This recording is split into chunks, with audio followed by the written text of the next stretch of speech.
Afinal de contas, o conhecimento é uma bênção ou uma maldição? Talvez a resposta dependa de cada situação. Por exemplo, se essa consciência vier unida à capacidade de executar suas ideias, então esse é o melhor dos cenários, porque você pode agir de acordo para tornar suas ideias em realidade. No entanto, se o indivíduo detentor de tal conhecimento não tem o poder de gerar mudanças a partir dele, então pode-se considerá-lo aprisionado a uma inevitável realidade a qual, mesmo que ele possa enxergar o iminente desastre, é incapaz de detê-lo e, portanto, a sua sabedoria é apenas sofrimento. Essa é a premissa de um dos meus filmes preferidos de Dragon Ball, que conta a história do extermínio dos Saiyajins pelo Imperador Freeza, que era, inclusive, quem os comandava. Mas acontece que a classe dos Saiyajins era, de certa forma, bem unida e organizada. E por mais que fossem extremamente leais ao Freeza, se em algum momento eles decidissem se rebelar, poderia ser um problema. Principalmente se surgissem outros gênios das lutas, como o Vegeta, que naquele momento ainda era uma criança promissora. Então isso poderia representar uma ameaça real ao reinado do cruel imperador. O que eu acho mais interessante nessa história é o tom melancólico que ela carrega. Afinal, você já sabe como a história vai terminar, com o genocídio dos Saiyajins. E esse sentimento de melancolia é a conexão que nós temos com o protagonista, porque no final das contas, ele também sabe como aquilo vai acabar. A diferença é que ele ainda acredita que pode mudar tudo. E por mais que você saiba que não, você quer torcer por ele. Então, antes da gente desenvolver mais esse assunto, não te esquece de deixar o like para apoiar, se inscreva para receber mais conteúdos desse canal e também ativa o sininho para receber as notificações de vídeo novo.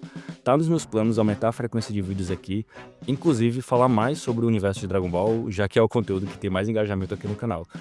Na verdade, a minha ideia é discutir sobre a história e os personagens que aparecem ao longo do anime, arco a arco. E é por isso que eu tô falando hoje dessa história que é basicamente um prelúdio dos acontecimentos de Dragon Ball. Acho que é uma ótima forma de começar. Eu sei que essa não é a história canônica, mas foi a que eu cresci assistindo, então pelo menos aqui no canal ela vai ser a canônica sim. Enfim, já fiquem espertos que vem mais coisa daqui pra frente e sem mais delongas, vamos pro vídeo.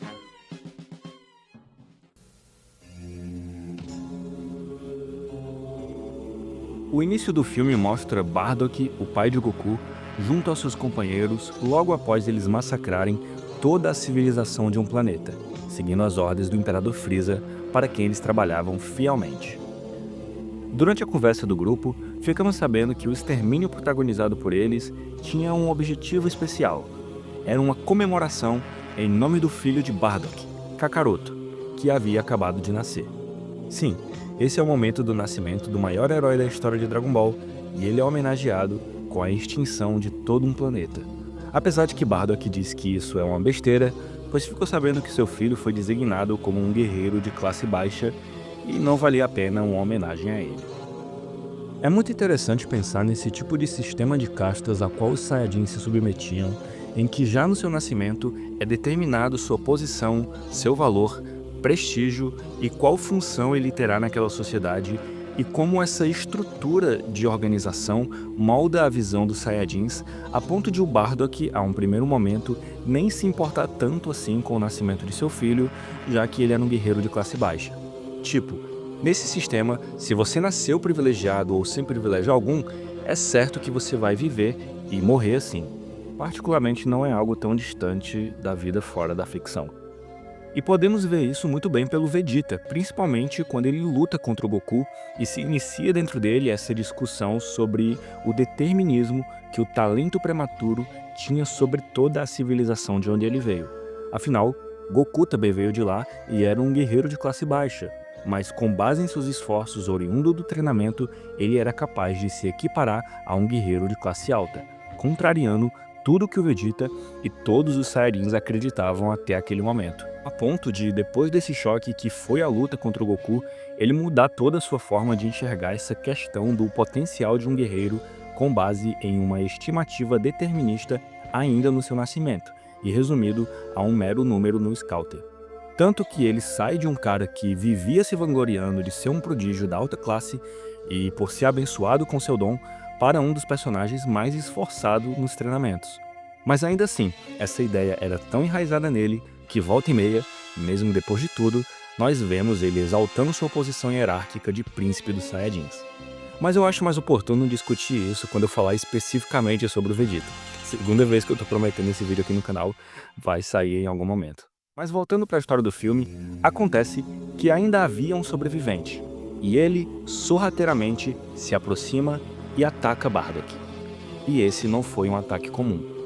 Enquanto queimava e com ele levava o último suspiro de vida de sua espécie para sempre, ele ria, pois com o golpe que deu, amaldiçoou o pai de Goku com a capacidade de ter premonições, e nelas ele veria como sua raça seria dizimada da existência, assim como ele havia feito várias vezes a outros povos.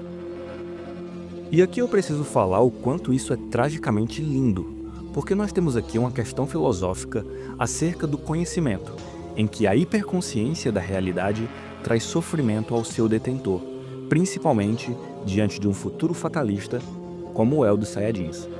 E eu só fico pensando em como provavelmente esse sobrevivente que passou essa maldição pro Bardock também deve ter visto o massacre do seu povo muito tempo antes, já que ele previu que o mesmo aconteceria com os Saiyajins, então ele também tinha esse poder. Quem sabe ele até tenha tentado evitá-lo, assim como o Bardock viria a fazer, e por isso ele riu, porque sabia que o Saiyajin passaria exatamente pelo mesmo sofrimento que ele passou. Mais na frente, Bardock sorriria de maneira parecida em sua última premonição. Mas não vamos nos adiantar. O que acontece naquele momento é que ele cai desacordado. É quando ele tem o seu primeiro sonho.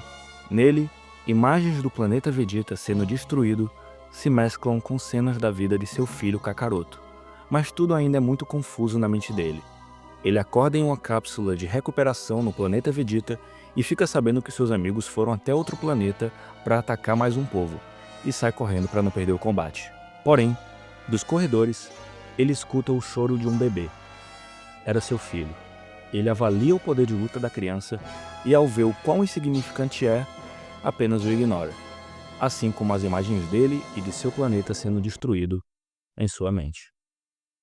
Quando ele chega ao planeta onde sua equipe estava, a cena que encontra é desoladora. Todos os seus companheiros estavam mortos. Ele não entende como aquilo foi possível, já que os Saiyajins eram tão poderosos. E é quando ele percebe que um de seus amigos ainda estava vivo, quase sem forças. Ele diz a Bardock que caíram numa emboscada, mas que não foram os habitantes daquele planeta onde estavam que fizeram isso. Quem os atacou foram os próprios soldados de Frieza, a mando dele. Como último pedido, ele pede a Bardock que junte os Saiyajins e acabem com Frieza, para que prevaleça a força e o orgulho de sua raça. Bardock pega o lenço de seu companheiro e limpa o sangue de seu rosto. Ele faz isso com todos os Saiyajins caídos, um a um, e pouco a pouco, o lenço branco é tingido com o vermelho do sangue de seus amigos. Acontece que os soldados de Frieza ainda não haviam ido embora. Eles riem do massacre que acabou de acontecer, como os Saiyajins devem ter feito várias vezes com outros povos a mando de Frieza. Talvez isso tenha passado na mente de Bardock. Ele envolve o lenço com o sangue de seus amigos na sua testa como uma bandana. Só um parêntese, eu não sei se tem alguma referência aí, mas essa cena me lembra bastante os filmes do Rambo, do Sylvester Stallone, porque ele também usava essa faixa vermelha na testa e ele era um cara só contra um exército inteiro, como é o Bardock. Então, se alguém tiver alguma informação, deixe aí nos comentários para eu saber. Dando sequência aos eventos do filme, o que acontece é uma luta muito boa em que Bardock mostra que não é qualquer guerreiro, já que ele acaba praticamente com todos os capangas do Frieza sozinho. Eu disse praticamente porque depois surge mais um, que no caso era o Dodoria, o braço direito do Frieza, ou o esquerdo, eu não sei ao certo, e ele varre o Bardock junto com os corpos dos seus amigos para longe. Dodoria recebe um chamado pelo seu Scouter para voltar, porque eles vão se dirigir ao planeta Vegeta. Da pilha de corpos dos Saiyajins surge a mão do último sobrevivente do grupo. Bardock agora sabe que os sonhos que teve eram mesmo uma visão do futuro, e que os Saiyajins teriam o mesmo destino que eles deram a vários planetas ao longo de anos de servidão cega ao Imperador Frieza. Mas talvez, se avisasse aos outros, eles poderiam se unir e acabar com o exército do Imperador do Universo. Chegando ao planeta Vegeta, ele avista a nave de Frieza e sabe que está ficando sem tempo. Por ele também passa outra nave. Era Kakaroto. Ele acaba de ser enviado à Terra. Bardock sabe que o seu filho viverá, pois prevê todo o seu crescimento ao longo dos anos. Ele aterrissa no planeta Vegeta. Essa jornada de Bardock, desde o momento que recebe seus poderes de premonição em diante, me lembra muito aquela alegoria da Caverna de Platão, já citei ela aqui no canal inclusive, em que um homem alcança um patamar de conhecimento acima da sociedade que ele vive e percebe os horrores a que todos estão condenados. Quando ele volta para os alertar, se torna motivo de chacota e é visto como um louco por aqueles que não o podem compreender. É exatamente isso que acontece com Bardock. Talvez também tenha acontecido ao indivíduo que lhe deu tal poder. E como eu havia dito, temos aqui o conhecimento como sendo um sinônimo de sofrimento, um fardo para o homem que o detém. Bardock é um Saiyajin e orgulhoso demais para implorar que acreditem nele. Ele manda todos para o inferno e vai buscar resolver tudo sozinho. A nave de Frieza já pode ser vista lá de baixo, no planeta. Esta vai ser a última tentativa do Saiyajin para evitar que seus pesadelos se concretizem. Ele dispara voo em direção a Frieza. Bardock não é um guerreiro comum. Nem mesmo o exército de Frieza pode pará-lo. A determinação do Saiyajin não agrada nem um pouco o Imperador, que decide resolver tudo por conta própria. Esse é um daqueles momentos que nós vemos um embate desproporcional, que já sabemos o resultado. Mas mesmo assim, devido à convicção inabalável do mais fraco, ainda queremos acreditar na possibilidade do milagre da vitória inesperada. O único Saiyajin que se opôs agora tem sua chance. Cara a cara com Frieza, ele vislumbra uma oportunidade para mudar o destino.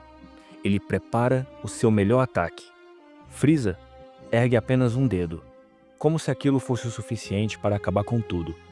Porém, a pequena esfera de energia que cabia na ponta de seu dedo cresce rapidamente. O poder de Bardock sequer o abalou. Afinal, ele nunca teve chance. Frieza dispara a gigante esfera de energia, varrendo todos os seus soldados junto com aquele Saiyajin, que para ele não o incomodava mais do que um inseto. Ao ser atingido, Bardock tem sua última premonição. Kakaroto, já adulto, está frente a frente com Frieza. Uma luta está prestes a começar.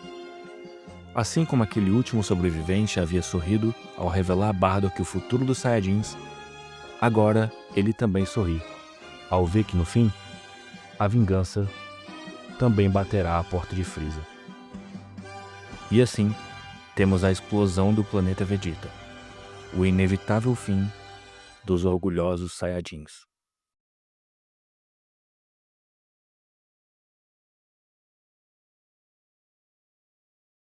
Algum tempo depois, na Terra, uma criança com cauda é encontrada no meio da floresta. O honorável mestre Gohan decide adotá-lo e escolhe ali mesmo seu nome, Goku. E assim temos o início da lenda de Dragon Ball. Muito obrigado de verdade a você que chegou até o final do vídeo. Essa história não canônica tem até uma continuação não canônica, na qual o Bardock sobrevive e vai parar no passado. Se vocês gostarem da ideia, deixem aí nos comentários que eu posso trazer um vídeo futuro sobre esse assunto aqui também. No mais, aquela coisa, deixa o like, se inscreve para ajudar no engajamento e até a próxima. Tchau!